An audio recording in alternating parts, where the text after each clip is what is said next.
The White House is dealing with more than Iran. Don't forget Venezuela. Today in Washington, Venezuelan opposition leader Maria Machado wrapped up a whirlwind day of high-stakes meetings, swarmed by a chaotic group of her supporters. The day began with lunch at the White House with President Trump, her first face-to-face meeting with the president. The Nobel Peace Prize winner revealed late today that she presented Trump with her Nobel Peace Prize medal. She was awarded that medal last month. Despite her generous gesture, however, Trump didn't indicate that he might have changed his mind. He said he doesn't think Machado has what it takes to run Venezuela, at least not for now. That didn't seem to matter, however, to Machado's supporters. They greeted her like a rock star. When she emerged from the White House after the meeting, they swarmed her. She told the crowd, "We can count on President Trump," but she did not elaborate. And then it was off to Capitol Hill, where Machado met with a group of senators in a closed-door meeting, her visit bringing together a rare group of bipartisan lawmakers for the session.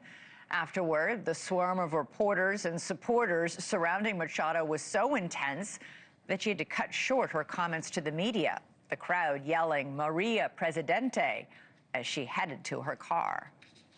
Maria Presidente! Maria Presidente! Machado's celebrity status notwithstanding, President Trump is more focused on getting what he wants from Venezuela's government than on who runs Venezuela's government. And he doesn't want the country descending into chaos. Trump supports interim President Delcy Rodriguez, a key power player from the Maduro regime. Rodriguez delivered her very first State of the Union address today in Caracas. At today's White House briefing, Caroline Leavitt said the Rodriguez administration has been extremely cooperative and has thus far met all of the president's demands. Venezuela and Ms. Rodriguez have also confirmed that they will be releasing political prisoners from Venezuela. There were 5 Americans who were recently released this week as well. So the president likes what he's seeing and will expect that cooperation to continue. All right, for more on all this, let's go to our panel. Rick De La Torre is the former CIA chief of station in Caracas, and Daniel DiMartino grew up in Venezuela but fled the country in 2016 to come to the U.S. He's now a fellow at the Manhattan Institute. Daniel, I'll start with you. What do you make of the fact that Maria Machado went to the White House today and presented President Trump with her Nobel Peace Prize medal? She's clearly hoping he'll now support her bid to lead Venezuela. Will it work?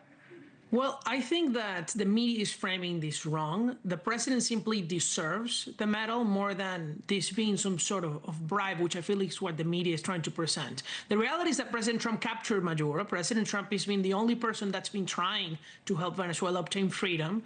I found it a little hypocritical to see the Democrats try to smile there with Machado when just a few days ago they were voting to end the military engagement that the president had been doing. So, I mean, the Democrats have not supported at all the Venezuelan freedom movement. In fact, it was Joe Biden who released Maduro's nephews from prison, as well as one of his key financiers, Alex Saab.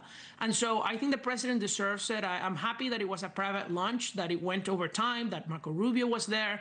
And I think that they have already laid out a transition plan because, as you said, the United States wants what it wants from Venezuela. The problem is that to increase oil production, to stop the migrant crisis, and to stop drug trafficking, you actually have to end the regime. Well, but that's the problem. President Trump is supporting the vice president of that regime. Well, I disagree. I think that the president simply recognizes that she's the one in charge because she has the support of the military. But the goal has been from the beginning. The Secretary of State and the president said so. It is a transition to democracy. Okay. Rick, what do you make of all that? Right now, we have President Trump supporting the vice president, Maduro's vice president, Delcy Rodriguez, who is running things.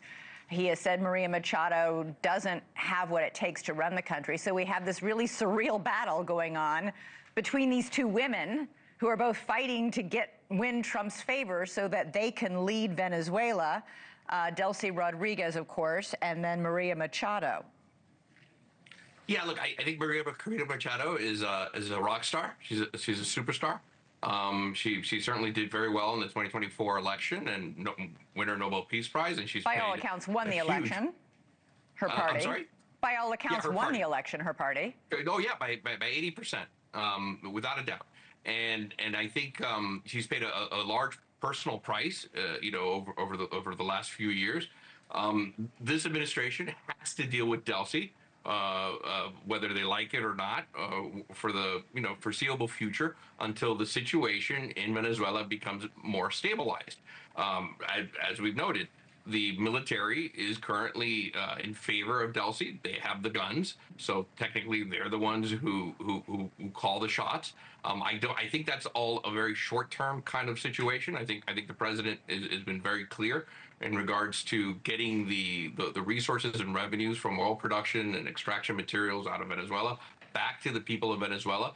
And they're going to try to manage that to keep the corruption out. So once once you manage the corruption and you get those systems of government more aligned with freedom and democracy, then we could see an election that I have no doubt that someone like Maria Corina Machado could. Last time she won 80%. This time she'll win 95%.